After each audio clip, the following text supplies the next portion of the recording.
Hello students, good morning to all of you. Welcome to the official YouTube channel of Sun Valley Residential School. Then this video is for class 6 and class 7 because I am covering those topics which are compulsory for those both classes, class 6 and class 7. And a separate video will be uploaded from tomorrow that for class 6 different, for class 7 अलग. हिंदी में बता दूँ को अलग, कल से अलग videos आएंगे क्लास 6 और क्लास 7 दोनों के लिए. ये वीडियो अभी क्लास 6 और क्लास 7 दोनों के लिए है क्योंकि ये जो टॉपिक है वो बहुत सेम टॉपिक है, क्योंकि प्लैनेट्स के बारे में 6 को भी पढ़ना है, 7 को भी पढ़ना है. और ऑनलाइन में इस लॉकडाउन के पीरियड में आपके स्कूल आपके लिए इतना मेहनत कर रहा है, तो आप लोग को भी एक सपोर्ट दिखाना है कि जो बच्चे नहीं कर पा रहे हैं, दूसरे के स्कूल में ऑनलाइन क्लासेस नहीं, या फिर जो गवर्नमेंट स्कूल से बिलोंग करते हैं, तो उनको आप दीजिए ताकि वो भी देख पाएँ वीडियो को, वो भी यूज़ कर पाएँ. और गार्जियंस, अगर आप ये वीडियो को देख रहे हैं तो अभी अपने ले जाके बच्चों को दीजिए. अगर आपका बच्चा 6 या 7 या 5 में है, क्योंकि उसको पढ़ने के लिए ज़रूरत है, उसको बोलिए कॉपी पेन पेंसिल मोबाइल लेके बैठे और बैठ के नोट्स बनाएं. ठीक है, तो हम लोगों ने फर्स्ट पार्ट पहले ही कवर कर चुका था, सन तक हमने पढ़ा था. अब नेक्स्ट है जो हमारा प्लैनेट बुक है. अगर आपके पास तो बुक ओपन कर लीजिए, क्लास 6 का बुक का है ये, फटाफट से बुक ओपन करके बैठ जाइए. तो देखिए प्लैनेट्स के बारे में हम लोग पढ़ते हैं. तो प्लैनेट मतलब होता है, the word planet means a wanderer. Planet का मतलब होता है एक भटकने वाला, वंडरर. ठीक है, ये planet is a heavenly body that moves around a star. एक प्लैनेट क्या होता है, एक बड़ा सा बॉडी होता है, बड़ा सा ऑब्जेक्ट होता है जो एक तारा के चारों ओर घूमता है. बोले सर अब तारा तो प्लैनेट तो अर्थ भी है, तो क्या सूर्य भी एक तारा है? तो जी बिल्कुल, सूर्य भी एक तारा है. मैंने आपको पिछली वीडियो में पढ़ा दिया था. सन भी क्या स्टार है, सन इज अ स्टार. और सन कैसा स्टार है? तो एवरेज टाइप का, उसके पास उतना ज़्यादा ब्राइटनेस भी नहीं है, मतलब सूर्य से भी ज़्यादा गरम गरम स्टार हैं हमारे यूनिवर्स में. अगर हम लोग बात करें कि आखिर कितने प्लैनेट है सर हमारे सोलर सिस्टम में, तो 8 हैं. कितने हैं? 8 है. कौन कौन है वो? तो Mercury, Venus, Earth, Mars, Jupiter, Saturn, Uranus and Neptune. अब ये आपका होमवर्क रहा कि आज आपको याद कर लेना है कि 8 प्लैनेट्स कौन सा है. 8 प्लैनेट्स कौन कौन है वो सारे याद हो जाना है आपको. Pluto was considered the 9th planet of our solar system. जो प्लूटो था उसको माना गया था 9वां प्लैनेट, लेकिन 2006 में जो है, इन 2006 इंटरनेशनल एस्ट्रोनॉमिकल यूनियन IAU है, उसको ड्वार्फ प्लैनेट घोषित कर दिया. मतलब एक्चुअली हुआ होता क्या है कि जो प्लूटो है दूसरे प्लैनेट का रास्ता काटता है, और प्लैनेट का ये नेचर नहीं होता कि दूसरे प्लैनेट का रास्ता काटे. ठीक है, all the planets are spherical in shape. जितने भी प्लैनेट्स हैं वो गोल हैं. They are luminous. वो लोग, उन लोग में अपना रोशनी बिल्कुल नहीं है. वो लोग मतलब खुद का लाइट नहीं जलाते हैं. इंस्टीड उसके बदले में क्या करते हैं, वो जो सन का लाइट होता है जो उन पर पड़ता है, जैसे सपोज़ मैं आपको समझाता हूँ मार्कर से, कलर वगैरह चेंज कर लेता हूँ थोड़ा. मैं एक सन ड्रा कर रहा हूँ सपोज़. ठीक है, ये रहा हमारा सन, ये हमारा सन रहा, इससे रोशनी निकल रही है. ठीक है, और मैं आपको पहले प्लैनेट ड्रा करके दिखा देता हूँ. और ये रहा हम लोगों का प्लैनेट. तो क्या होता है कि जो सन से रोशनी आ रही है, जो सन से रोशनी आ रही है वो टकराती है पृथ्वी, मतलब किसी भी प्लैनेट पे, और ये हमें चमकता हुआ दिखता है. ठीक है, तो इसी वजह से हमें कोई भी प्लैनेट चमकता हुआ दिखता है, या फिर आप सैटेलाइट भी बोल सकते हैं. आगे हमारा इसको देखिए, थोड़ा इंपॉर्टेंट टॉपिक है. Every planet spins on its axis. जितने भी ग्रह हैं, देखिए मान लीजिए सूर्य है तो इसके चारों ओर ग्रह हैं, तो जितने भी ग्रह अपने एक्सिस पे घूमते रहते हैं. ठीक है, जो गोल गोल घूमते हैं, मतलब ये जो गोल गोल यहीं पे घूम रहे हैं अपने अक्ष पे, उसे कहा जाता है रोटेशन. क्या कहा जाता है? रोटेशन. और इसको हम लोग प्लैनेट रोटेशन भी कहते हैं. ठीक है, प्लैनेट रोटेशन भी कहते हैं. Planet also move around the sun. Sun के चारों तरफ भी तो प्लैनेट घूमते हैं, है ना. वो भी कैसे पार्ट में? तो इलिप्टिकल यानी गोल पाथ में, जिसको हम लोग ऑर्बिट कहते हैं. ऑर्बिट क्या है? तो जो प्लैनेट है सन के चारों ओर इलिप्टिकल पाथ में घूमते हैं, उसी को ऑर्बिट कहा जाता है. तो हमारा जो अर्थ है वो सूर्य की आपका जो 1 साल कंप्लीट करता है, मतलब एक चक्कर लगाने में 1 साल लगाता है, और उसे हम लोग रेवोल्यूशन या प्लैनेट ईयर के नाम से भी जानते हैं. अब हम लोग अपने अर्थ के बारे में पढ़ लेते हैं. तो the earth is the only planet in our solar system known to have life. जो अर्थ ही है सिर्फ मात्र एक ऐसा सोलर सिस्टम में प्लैनेट जिसके पास लाइफ है. मिल्ड क्लाइमेट है आपका, अच्छा खासा जलवायु है, वाटर है, सॉलिड है, लिक्विड है और गैस है. It is the 3rd planet from the sun. ये जो है सन से 3रा नंबर पे, मतलब ये सन है तो यहाँ पे एक प्लैनेट है, एक प्लैनेट यहाँ, और 3rd नंबर पे हमारा अर्थ है. Okay, planet earth has one moon orbiting around it. जो प्लानट अर्थ है हम लोग का, उसका एक चांद है जो इसके चारों ओर मतलब गोल गोल घूमते रहता है, और उसके पास लगभग 7,921 एक माइल का आपका डायमीटर है, जो कि 12,756 किलोमीटर का है। एक साल में 365 दिन इसीलिए होते हैं, there are 365 days in a year because there that's the amount of time it takes for the earth to orbit around the sun once. देखिए बोल रहा है कि जो सन है इसका चारों ओर घूमने में जो अर्थ है वो 365 दिन लगाता है, इसीलिए जो साल है हमारा 365 दिन का होता है। ठीक है, मतलब 365 दिन और 1/4 दिन और बोल सकते हैं, यानी 365 दिन और 6 घंटा, और जो 4 साल होता है उसके बाद 24 घंटा हो जाएगा। जैसे समझिए फिर से 365 दिन और 1/4 दिन, यानी 365 दिन और 6 घंटा लगता है, तो 4 साल में 365 दिन और 24 घंटा लगेगा, और 24 घंटा का एक दिन, यानी कि टोटल 366 दिन लगेगा। इसी से होता है हम लोग का leap year. Okay, we have night and day because the earth is tilted and it spins on it axis. हम लोग को रात दिन इसीलिए होता है क्योंकि जो अर्थ है वो घूमता है अपने एक्सिस पे क्या करता है, घूमते रहता है ऐसे ऐसे बहुत, जैसे हम लोग खड़ा हैं तो अभी अर्थ बहुत स्पीडली घूम रहा है लेकिन हमको पता नहीं चलता है। तो 24 घंटा में इसीलिए एक दिन बनाता है। जो अपना अर्थ है वो अपना एक गोल चक्कर काटने में 24 घंटा लेता है। ठीक है, scientist have believed that the earth was found when a ball of gas came closer to the sun from forming a solid planet. Scientist लोग जो हैं वो वैसा मानते हैं कि जो अर्थ है वो बना था कब, जब एक गैस का बॉल सन के पास आया था, और किस रूप में, तो एक प्लानट बनाने के रूप में, forming a solid planet. The earth was full rock that day until heavy rains hit the earth. जो जब वो अर्थ बना था स्टार्टिंग में तो अर्थ पूरा पत्थर था। ठीक है, और जब तक इस पर बारिश हुई, इस पर बाढ़ आया, बहुत दिनों के लिए इस पर पानी रहा, तो धीरे धीरे ठीक हुआ। जब रेन रुका तो the earth was filled with water. जब बारिश रुकी तो अर्थ था वो पानी से भर गया। Then when water volcanoes erupted, जब अंडर वाटर जो था, जो पानी के अंदर आपका ज्वालामुखी था वो फटा, दे फॉर्म मेनी आइलैंड। वो लोग बहुत सारे आइलैंड बना लिए, और ऐसे ऐसे बहुत आइलैंड एक दूसरे के साथ मिलकर बहुत बड़ा बड़ा कंट्री बना लिए, बहुत बड़ा बड़ा कंटिनेंट, महादेश बना लिए। देखिए वो आइलैंड क्या होता है, सपोज़ ये पूरा वाटर है, मैं आपको कलर से समझा देता हूँ। कलर आपका वाटर का लेता हूँ मैं। सपोज़ ये आपका वाटर है, तो इसमें क्या है, कहीं पे ज़मीन है, बीच में एक ज़मीन का लेयर है, तो ये हुआ आइलैंड। चारों तरफ से वाटर और बीच में ज़मीन। तो ऐसा ऐसा बहुत सारा ज़मीन मिलके कभी कंटिनेंट बन गया, कंट्रीज़ बन गया बड़े बड़े। ठीक है, द अर्थ हैज़ 4 लेयर। अर्थ के पास 4 लेयर है, मतलब ऐसा मान लीजिए अर्थ है हम लोग का गोल, तो इसमें पहला सबसे ऊपर लेयर, फिर मिडिल, फिर उसके नीचे, और फिर सबसे लास्ट का लेयर। तो सबसे ऊपर लेयर का होता है क्रस्ट, उसके नीचे होता है मेंटल, फिर उसके बाद होता है आउटर कोर, और सबसे नीचे होता है हमारा इनर कोर।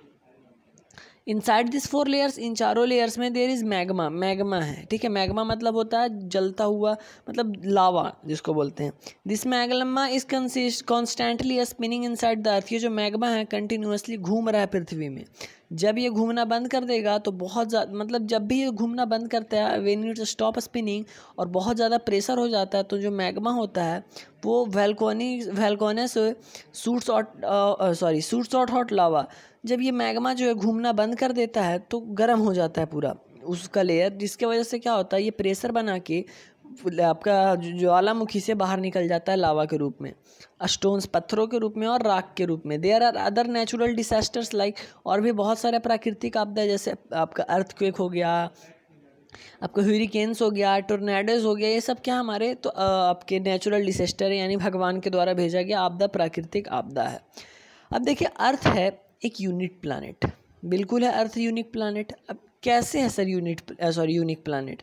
तो देखिए 3-4 रीज़न ऐसे हैं जिसकी वजह से हमारा अर्थ यूनिक प्लानट बनता है। कौन कौन सा? पहले यहाँ वाटर है, यहाँ एटमॉस्फेयर अच्छा खासा है, और यहाँ टेम्परेचर है जिसमें लाइफ हम लोग जी सकते हैं बहुत ही आसानी से। ठीक है, अब हम लोग कुछ बात कर लेते हैं आर्टिफिशियल सैटेलाइट्स के बारे में। तो सैटेलाइट्स क्या होते हैं? वो सैटेलाइट्स और वो ऑब्जेक्ट्स, सैटेलाइट वैसे ऑब्जेक्ट होते हैं जो एक प्लानट के चारों ओर घूमते रहते हैं। देखिए आपको एक प्लानट दिख रहा है, अर्थ है हमारा, तो इसके चारों ओर कुछ ना कुछ घूम रहे हैं, तो वही क्या है, हमारे सैटेलाइट्स हैं। तो आर्टिफिशियल सैटेलाइट्स और those put into orbit by man. Artificial satellite क्या होते हैं? तो वो होते हैं जो आदमी के द्वारा भेजे गए हों, जो आदमी के द्वारा भेजे गए हों पृथ्वी का चक्कर करने के लिए, वो होता है आर्टिफिशियल सैटेलाइट। जो पहला आर्टिफिशियल सैटेलाइट था उसका नाम था स्पुतनिक। क्या नाम था? Sputnik. It was launched by, ये जो लॉन्च किया गया था तो सोवियत यूनियन के द्वारा किया गया था 1957 में।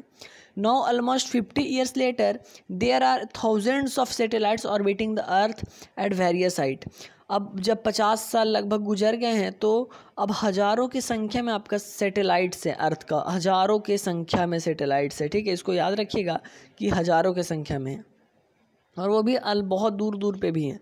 There are various kinds of satellite, बहुत तरह के सैटेलाइट होते हैं। The satellite called communication satellite are use to relay telephone message and radio and television signal. जिन सैटेलाइट को हम लोग कम्युनिकेशन सैटेलाइट्स कहते हैं उनका यूज़ किस में होता है? तो टेलीफोन का मैसेज में, रेडियो में और टेलीफोन के सिग्नल वगैरह में। ये ऐसे सैटेलाइट होते हैं that have made it possible for us to see on TV live. देखिए, सैटेलाइट ऐसे चीज़ हैं जो हमको टीवी लाइव देखते हैं, क्रिकेट लाइव देखते हैं, टेनिस मैच लाइव देखते हैं ना, जो चाहे यूरोप में हो, ऑस्ट्रेलिया में हो, और हम यहाँ बैठे हुए इंडिया यानी एशिया कंटिनेंट में, फिर भी हम लोग देख लेते हैं। Formerly one had to wait till the next day to see the recorded version। अब देखिए, अगर हम लोग को रिकॉर्डेड वर्जन करना है तो एक दिन वेट करना पड़ेगा, है ना। तो लाइव में क्या होता है, हमें तुरंत दिखता है। जैसे रिकॉर्डेड वर्जन मतलब क्या हुआ सर? तो जैसे कहीं मैच हो रहा तो रिकॉर्ड करेंगे, उसको एडिट करेंगे, उसके बाद ही तो डालेंगे, तो एक दिन तो लगभग लगेगा। सम आर्टिफिशियल सैटेलाइट्स कैरी इंस्ट्रूमेंट, कुछ आर्टिफिशियल सैटेलाइट जो हैं वो अपने साथ कुछ यंत्र लेके घूमते हैं जो जमा करते हैं इन्फॉर्मेशन और भेजते हैं पृथ्वी के पास। ठीक है, पृथ्वी और उसके अगल बगल उस इन्फॉर्मेशन को भेजते हैं। This information is of immense value of weather. ये इन्फॉर्मेशन किसके बारे में होते हैं? तो आपका वेदर फोरकास्ट के बारे में, साइंटिस्ट के बारे में, मिलिट्री के प्लानर्स क्या हैं, और फार्मर्स, फिशरमैन्स, मतलब इन सब के बारे में रहता है। जो सैटेलाइट है उनके बारे में न्यूज़ देता है।